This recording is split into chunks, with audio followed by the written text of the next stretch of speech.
Olá a todos, todas e todes, é um prazer imenso estar aqui com vocês. Eu queria dialogar com vocês um pouquinho sobre três perguntas que me fizeram e que sempre me fazem, né, em alguns lugares onde eu vou. Primeira pergunta, né, como que se dá o processo da formação de um psicanalista? A segunda pergunta, qual é o melhor curso de formação psicanalítica? E a terceira pergunta sobre a questão da análise pessoal. São três perguntas que parecem estar separadas, mas na verdade fazem parte de um mesmo tema, que é a questão do percurso de um analista. É consenso no Brasil, isso é consenso no Brasil, que os analistas, né, que os postulantes a psicanalistas tenham o terceiro grau completo. Isso não é uma regra dentro da psicanálise, né? Basta lembrar o próprio Erik Erikson, que era um artista plástico, viajava pela Europa, né? E que se encontrou com a Ana Freud recebendo desta o convite para fazer a formação psicanalítica, né? Para passar pelo processo de análise. O Erik Erikson, que nunca teve um diploma de bacharel, atuou como professor em instituições extremamente relevantes, né? Como a Universidade de Yale, de Berkeley, de Harvard. Né? Escreveu ensaios importantíssimos, ensaios que relacionam a psicanálise com a história, com a política, com a filosofia, com a teologia, e está até hoje entre os 20 nomes mais importantes da psicologia do século XX. Então você vê que a psicanálise ela enfatiza algo que é imprescindível, que é a singularidade do sujeito. Agora, a formação psicanalítica ela é um percurso exigente, né? Porque exige do sujeito muita leitura, exige que o sujeito tenha, saiba transitar, né, em diversos saberes, desde antropologia, filosofia, teologia, né, linguística, história, diversos saberes, porque a psicanálise não está resumido somente à parte clínica. Embora haja clínica na psicanálise, ela não é só clínica. Desde que Freud lançou Totem e Tabu, a psicanálise então vai partir para um outro campo para além da clínica, que é o campo do social. Né? No desafio que Freud teve a partir do escrito do Jung, ele vai escrever Totem e Tabu, emergindo e inaugurando assim um novo campo para a psicanálise, que é a psicanálise aplicada. Totem e Tabu é um diálogo da psicanálise com a antropologia, assim como o mal-estar na civilização é um diálogo da psicanálise com a política, né? Assim como o futuro de uma ilusão é uma crítica de Freud à religião e Moisés e o monoteísmo. Quer dizer, a partir daí Freud vai escrever diversos ensaios, artigos, monografias, livros, dentro de um modelo de interdisciplinaridade, dentro de um modelo onde a psicanálise é aplicada em outros saberes. Então, a formação de um analista, ela exige que o sujeito tenha esse amor, né, pelo saber. O sujeito tem esse amor pelo saber. O próprio Lacan enfatizava da importância desse amor pelo saber para que, de fato, houvesse um psicanalista à altura do desafio da psicanálise. Freud lia constantemente também, né? Além desses livros, ainda tem a questão da literatura. Né? Freud vai informar que onde a psicanálise chegou, os poetas já haviam chegado antes. Então Freud cita, um dos autores mais citados por Freud é Goethe, seguido de Shakespeare. Né? E aí você tem os poetas, Schiller, né, que é citado por Freud, você tem a filosofia grega, né, Platão, os mitos, ou seja, o sujeito da psicanálise é um sujeito extremamente intelectualizado. né? Então, tanto Freud quanto Lacan enxergavam o psicanalista um sujeito que ama o saber, um sujeito intelectual. Então, daí que a formação de um psicanalista, né, ela se dá exatamente nesses desdobramentos, e que são vários. Não somente na transmissão, né? É preciso entender que em psicanálise não se fala ensinamento, não se ensina psicanálise, se transmite psicanálise, né? Porque não é de um conhecimento fechado, não é de um doutrinamento, não é de uma ciência, né? Fechada, mas transmissão de algo que está fluindo, de algo que está aberto ao novo, aberto aos novos desafios, né? Aberto às novas subjetivações causadas por novos momentos que produzem novos mal-estar.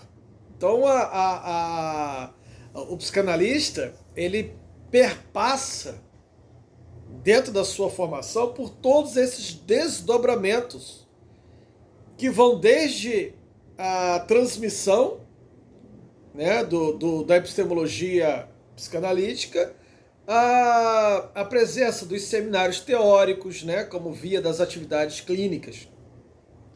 O período de duração da formação psicanalítica é outro ponto também muito importante, porque, de acordo com diversos psicanalistas, dentre eles o Lacan, né, a formação é, por definição, interminável.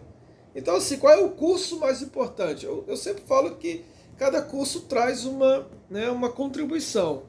Eu não vejo desimportância neste ou naquele curso. Mesmo naqueles que quase nada trazem de psicanálise, ainda assim suscita no sujeito algum desejo. Agora é preciso saber se esse desejo se legitima, né? O que está por trás desse desejo. Muitas vezes, o que está por trás de algumas pessoas que buscam a formação em psicanálise é só possuir um diploma, uma carteirinha, alguma coisa que diga que ele é psicanalista, só por uma questão de vaidade pessoal. E isso não é psicanálise. Isso não é, né? Isso não é psicanálise. Então, é necessária, dentro da formação, né? A própria formação, ela pede uma análise pessoal aprofundada, né?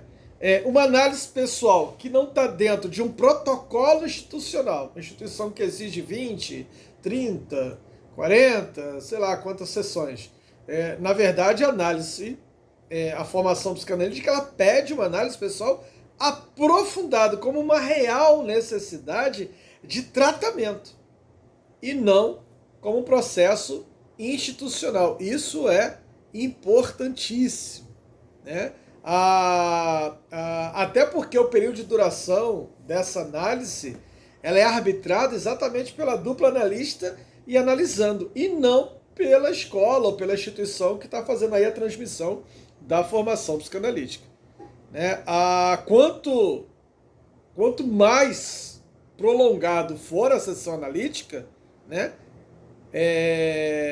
melhor resultado o sujeito vai tirar de seu próprio processo de se compreender.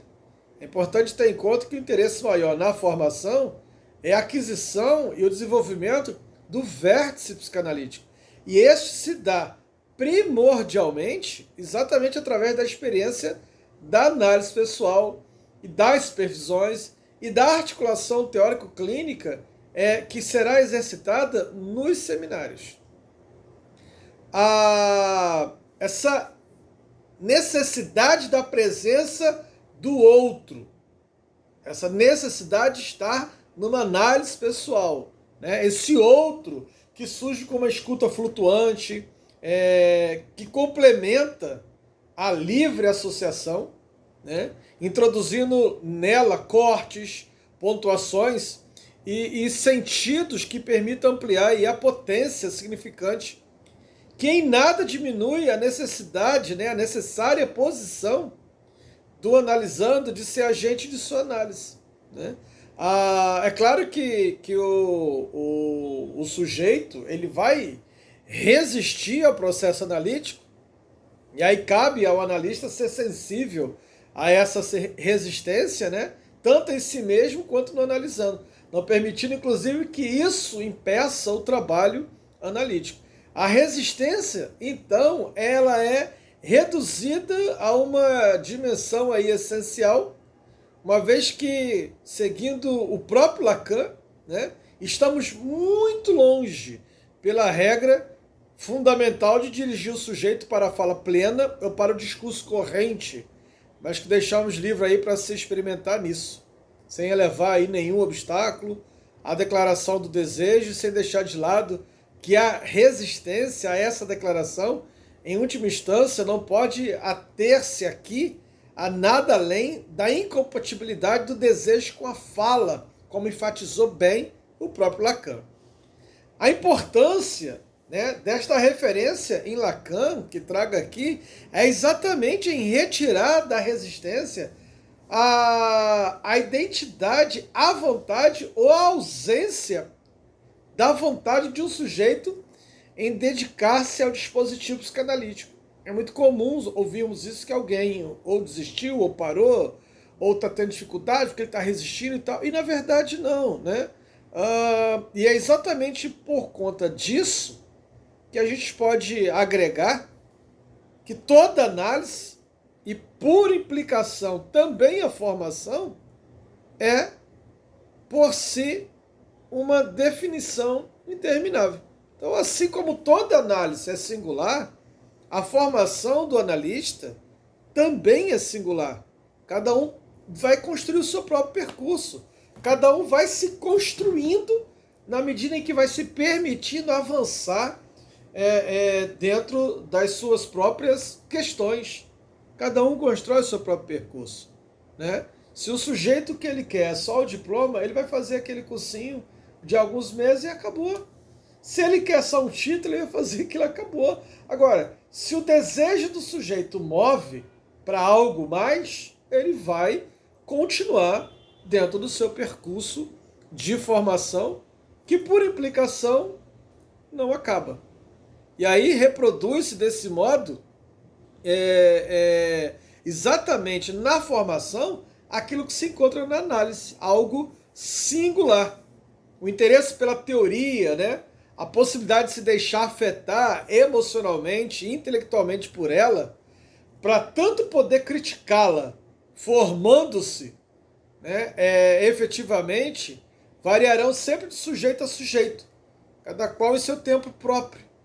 Né? Os mesmos pressupostos psicanalíticos utilizados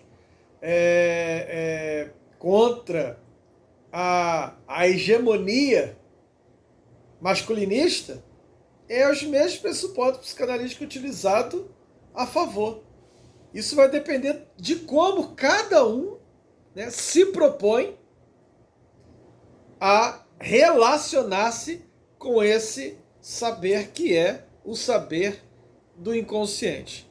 Daí a gente, permitindo esse processo, você reproduz não o percurso de Freud, né? É muito comum as instituições falarem, olha, nós damos a teoria, o tripé analítico, teoria, análise e supervisão. E não tem tripé nenhum, né?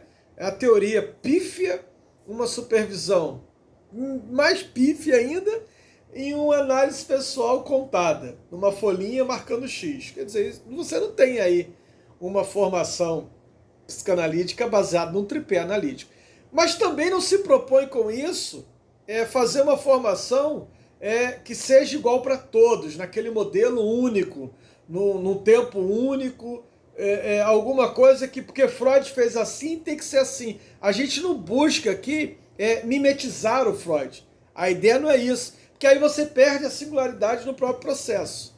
Da mesma forma como eu citei que a psicanálise tem o Erik Erikson, que não tinha um diploma de bacharel e vai ser professor das 3 maiores universidades dos Estados Unidos, Yale, Harvard e Berkeley, né? Ele vai ser aí professor nessas universidades. Ao mesmo tempo você tem outras pessoas com uma formação impecável, como o próprio Lacan, né? Com conhecimento fenomenal,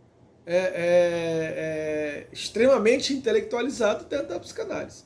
Ao mesmo tempo que você tem Melanie Klein, que não tinha, né, aquilo que a gente pode chamar aqui no Brasil de ensino médio, nem o ensino médio completo. No entanto, vai ser um fenômeno da psicanálise. Né? Melanie Klein vai ser um fenômeno da psicanálise. Você tem nomes como Slavoj Zizek, né, considerado aí um dos maiores pensadores, filósofos da atualidade dentro da formação psicanalítica. Então, assim, a formação psicanalítica ela é de um escopo singular. O que movimenta essa formação é o desejo, né? E a postura de abertura para o novo, de implicação pessoal com o processo, porque, sobretudo, é isso que a psicanálise busca, implicar cada sujeito com o seu próprio percurso, com o seu próprio processo analítico, e a afirmação incontestável de que a análise da própria subjetividade será sempre material privilegiado na construção do analista. Se você se propõe a ser psicanalista e não está em análise, então, entre a fala e um ato, tem um abismo.